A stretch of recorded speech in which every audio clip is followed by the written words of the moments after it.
अपना एक टॉपिक रह गया था द पार्टनरशिप एक्ट 1932, जो अभी अपने को कंप्लीट करना है।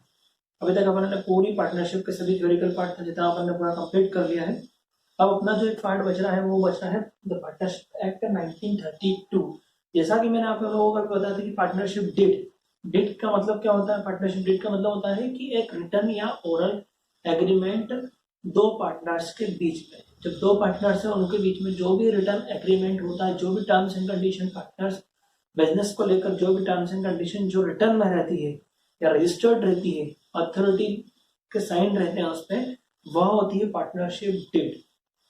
कभी कभी क्या होता है कि कोई सा बिजनेस, जैसे मैंने और आप लोगों ने कोई बिजनेस स्टार्ट किया और बिजनेस रन किया, और बिजनेस रन करने का 6 महीने से कोई बिजनेस चल रहा है जिसमें अपना कोई रिटर्न एग्रीमेंट नहीं, कोई पार्टनरशिप डीड नहीं। सपोज एक एग्जाम्पल लेके चलते कि अपने पास कोई पार्टनरशिप डीड नहीं। अब पार्टनरशिप डीड का नहीं होने का मतलब क्या हो गया? पार्टनरशिप डीड अपने पास नहीं है, कोई रिटर्न एग्रीमेंट नहीं, सिर्फ ओरली बात अपन लोगों ने कर ली है। जैसा कि हम प्रॉफिट आपका इतना रहेगा, लॉस में आपका इतनी शेयरिंग रहेगी, कैलकुलेशन में आप ऐसा करना, आप इतना टाइम देना, आप ये करना, आप वो करना, मतलब हर टाइप के अपन ने बातें कंप्लीट कर ली पूरी।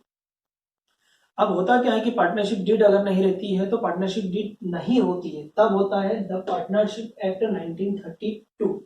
अगर डीड नहीं है, अगर मान लो कोई बिजनेस चल रहा है, अपन कोई 6 महीने से बिजनेस रन कर रहे हैं, तो आजकल जो इंसान की फितरत है, ठीक है, आजकल की जो इंसान की फितरत है, हो सकता है कि 6 महीने बाद बिजनेस में अच्छा से प्रॉफिट होने लग गया है, बिजनेस में अच्छा से होने लग गया है। तो आजकल जो इंसान की फितरत होती है वो कैसी है कि पैसा दिखा नहीं कि लालच बढ़ा नहीं। जैसे ही पैसा दिखेगा वैसे वो क्या करेगा, नहीं यार आपको पार्टनरशिप से हटाना चाहिए, उसको पार्टनरशिप से हटाना चाहिए, ये काम कम कर रहा है, ये काम ज्यादा कर रहा है। कहीं ना कहीं जलसी होती है कि यार ये मैं इतना वर्क कर रहा हूँ, मुझे इतना प्रॉफिट नहीं है, ये इतना वर्क नहीं कर रहे, फिर भी इनको इतना प्रॉफिट है। तो इसलिए मैं कहता हूँ आप जब भी कोई सा भी बिजनेस लाइफ में करना चाहते हो तो उसके लिए पार्टनरशिप डीड बहुत जरूरी है। अगर पार्टनरशिप डीड नहीं होती है तो अपना ये प्रोविजन होता है 1932 एक्ट का, जो कि मैं आप लोगों को भी एक्सप्लेन करना वाला हूँ बहुत ईजी वे में। बात करते थे partnership act 1932, provision of the Indian partnership act 1932।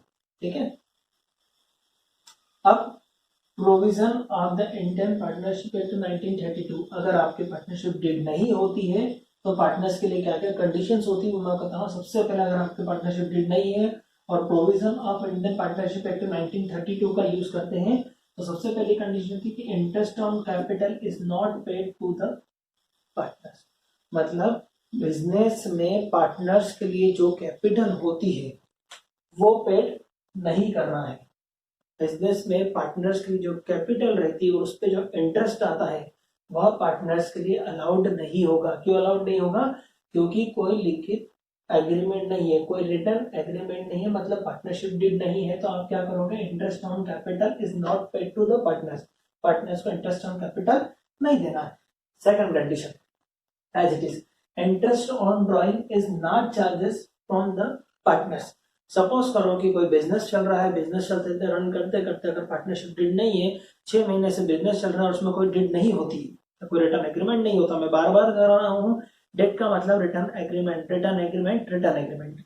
अगर डीड नहीं होती है और पार्टनर्स अपने बिजनेस में से अपने पर्सनल यूज के लिए कोई पैसा निकालता है तो दूसरा पार्टनर उससे उसके बदले में इंटरेस्ट चार्ज नहीं कर सकता। कब? जब पार्टनरशिप डीड नहीं होगी तब। ठीक है ना? Interest on drawing is not charges from the partners.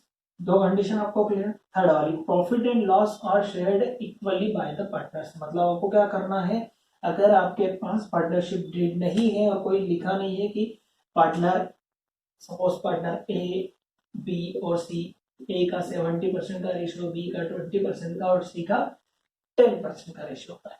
ठीक है, अब तीनों के रेशो हो गए आपके 70, 20 और 10 के। सपोज करो कि ये अपन ने पार्टनरशिप डिड में किया था, ये डिड की बात कर रहा हूँ। सपोज करो अगर डिड नहीं है आपके पास, पार्टनरशिप की डिड नहीं है, तो आप क्या करोगे? सभी पार्टनर्स का प्रॉफिट किसमें इक्वली होगा, किसमें शेयर होगा? इक्वली शेयर होगा। मतलब 33%, 33% और 30 पॉइंट पॉइंट पॉइंट आप लगा लोगे तो वो वाले परसेंटेज में पार्टनर्स को डिवाइड हो जाएगा। अगर एग्रीमेंट नहीं है तो पार्टनर्स को इक्वली प्रॉफिट और लॉस इक्वली देना पड़ेगा। Condition number 4, interest on loan is paid at the rate 6%। जो लोन रहेगा या कंपनी जो भी फर्म अपन रन कर रहे हैं उसके ऊपर हमने जो भी लोन ले रखा है किसी से भी या कुछ भी, या एक पार्टनर ने दूसरे पार्टनर से लोन ले रखा है तो उस पर अपने कोई इंटरेस्ट ऑन लोन की जो रेट है वो कितनी रहेगी, एज पर पार्टनरशिप एक्ट 1932 की बात कर रहा हूं मैं, कितनी रहेगी, 6% पर एनम, मतलब साल की 6% इंटरेस्ट ऑन लोन की रेट। कब? जब पार्टनरशिप नहीं होती, पार्टनरशिप डेट नहीं होती और partnership act 1932 provision. Point number 5, remuneration. Remuneration मतलब सभी प्रकार के खर्च, लाइक सैलरी हो गया, कमीशन हो गया, ईटीसी बात कर रहा हूं, is not paid allowed to any partners. अगर पार्टनरशिप डेट नहीं है, सपोज करते हैं कि जैसा मैंने आप लोगों को बताया था, कोई बिजनेस चल रहा है, उसमें तीन पार्टनर्स काम कर रहे थे, कौन सा, ए हो गया, बी हो गया, सी हो गया। तो ए बी दोनों वर्क कर रहे हैं पार्टनरशिप में। कौन कौन काम कर रहा है, ए वर्क कर रहा है और बी वर्क कर रहा है और सी वर्क नहीं कर रहा है। तो ए और बी को उसके बदले में, अगर डिड नहीं है आपके पास, तो उसके बदले में ए और बी को सी सैलरी और कमीशन के लिए राइट्स नहीं दे सकता। आपको कोई सैलरी और कमीशन नहीं मिलेगी, ऐसा कोई अपना एग्रीमेंट नहीं हुआ है। अगर एग्रीमेंट नहीं हुआ है तो आप रेमुनेशन मतलब सैलरी और कमीशन अलाउड नहीं कर सकते।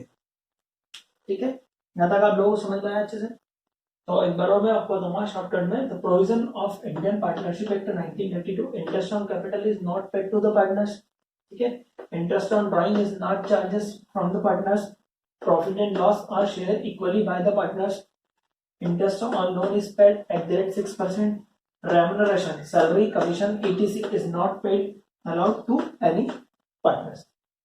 Got it?